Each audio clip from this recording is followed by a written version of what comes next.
What do you think about that word realized? Realized. Not so much, huh? Well, we really like it. We really like it. So we're going to give you just a very brief explanation of who you are and who we are and how we all fit into this together. And then we're eager to talk with you about anything that matters to you. Don't worry about us. We will wedge our message in the crack.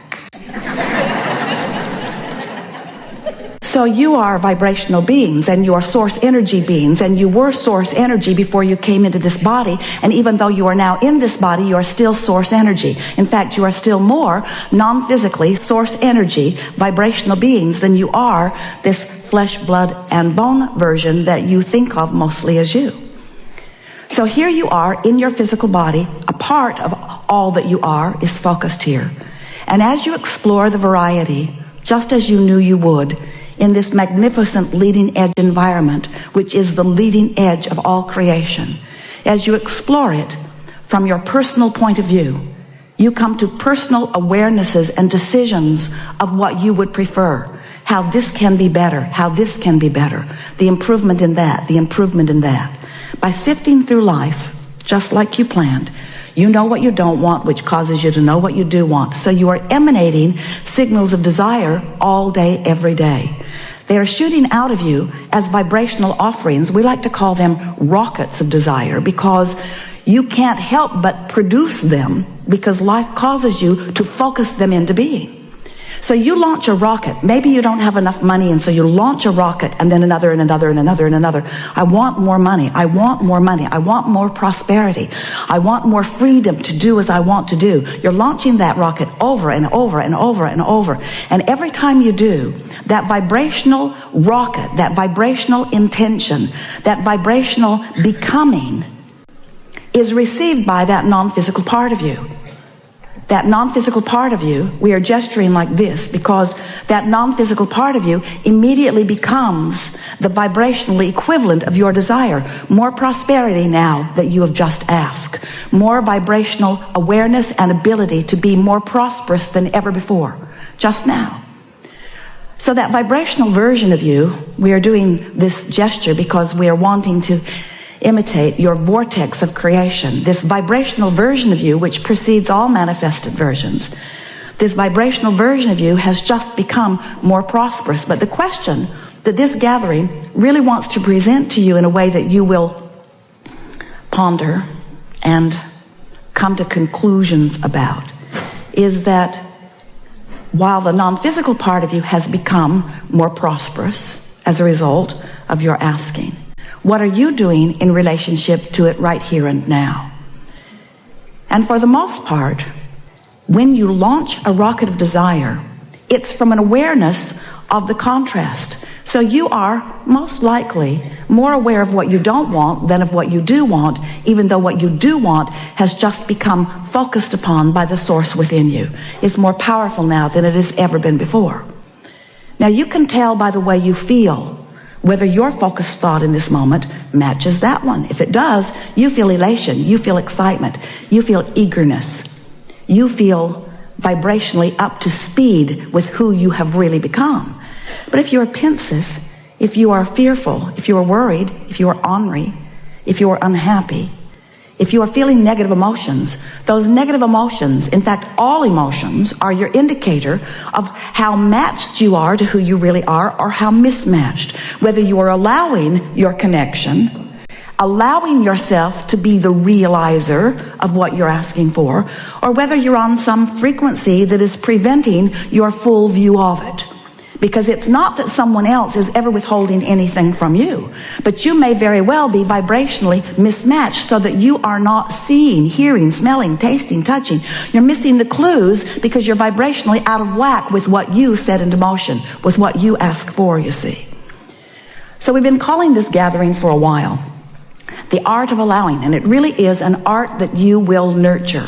It's the art of getting up to speed with who I just became. Life just caused me to become more, but But if life has just caused me to become more, and I'm beating the drum of my justification of why I need that or want that, I want that because I want it because I don't have it. We're beating the drum. I want that because I don't have it. I want that because I think I should have it. That person has it, and that person has it, and that person has it, and that person has it. Why don't I have it? And in that question of what's missing, you are fostering, encouraging, continuing to practice a vibrational frequency that prevents you from realizing what you're asking for.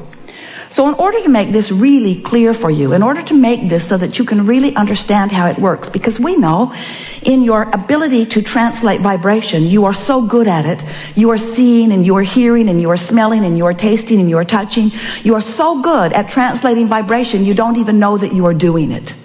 You're so good at translating the vibration of this universe into something that you can realize that you don't recognize that you are doing that. So we are presenting to you some explanations of how these laws work in order to help you understand where, if we were standing in your physical shoes, we would put our emphasis on this eternal path of never-ending expansion. And from our point of view, this eternal path of never-ending joyous expansion is supposed to be fun. It is supposed to be fun. It is supposed to feel good. It is supposed to fulfill you every step of the way.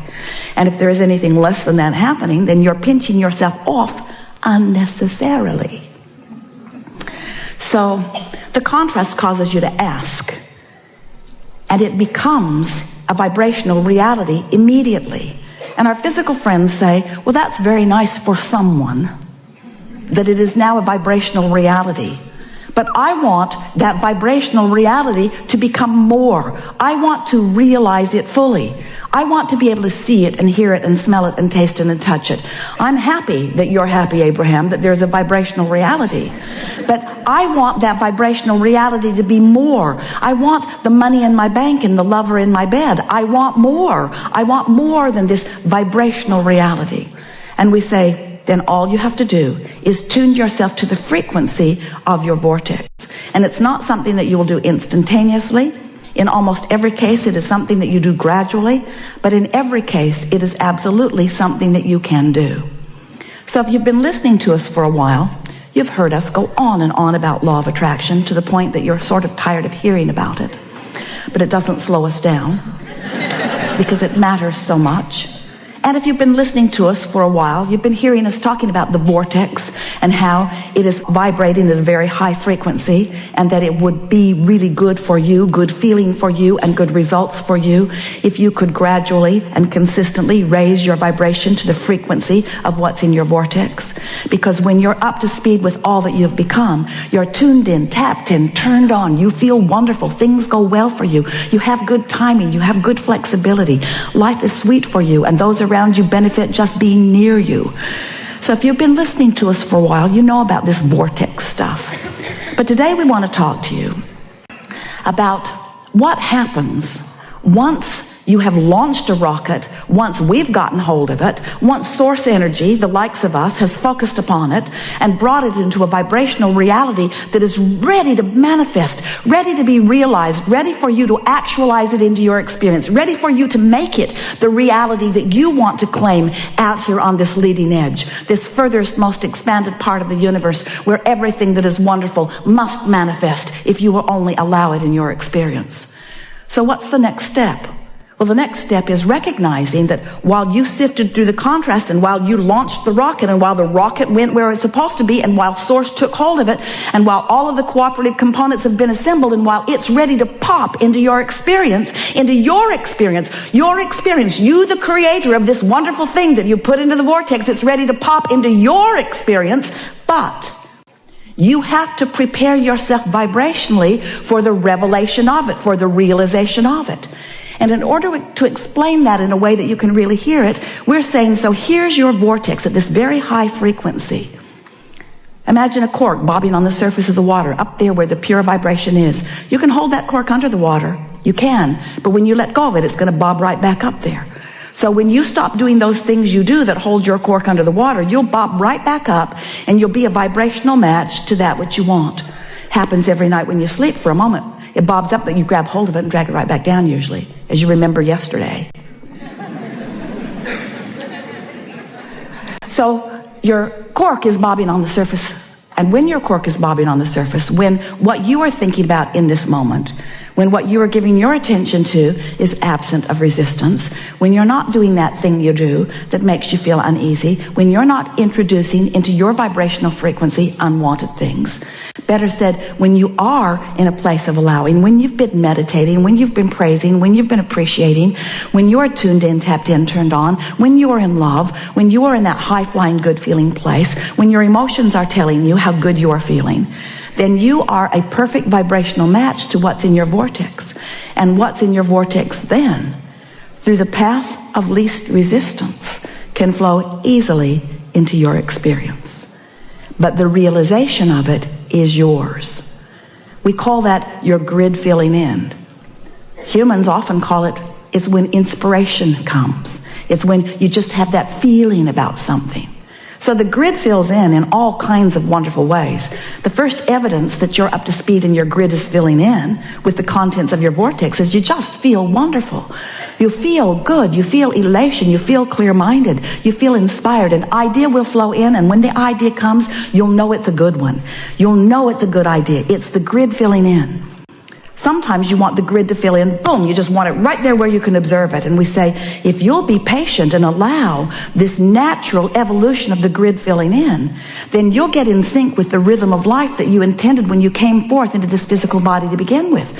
Not one of you said, I'll go forth and I would like to just think of something and I would like it to manifest. And then I will just observe that good thing and then I'll think about that and then other good things will come. And we say, if you were operating under those very speedy conditions, this seminar would be about de-manifestation.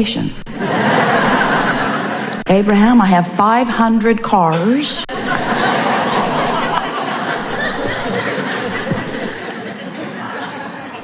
Too many houses to live in. This manifestation has gotten way, way, way out of hand.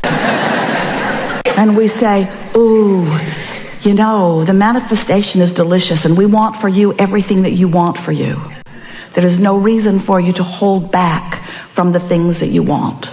But when you start to catch a glimpse of this rhythm, where life has inspired you to a desire and you're not up to speed with it because your life wasn't there already. So you launched it in a flash, but you're not steady in that vibration. And you know you're not steady in that vibration because when you look back at it later, it worries you or it concerns you or you can't see the path to it. So you know you're not yet up to vibrational speed with your hope or your dream or your desire.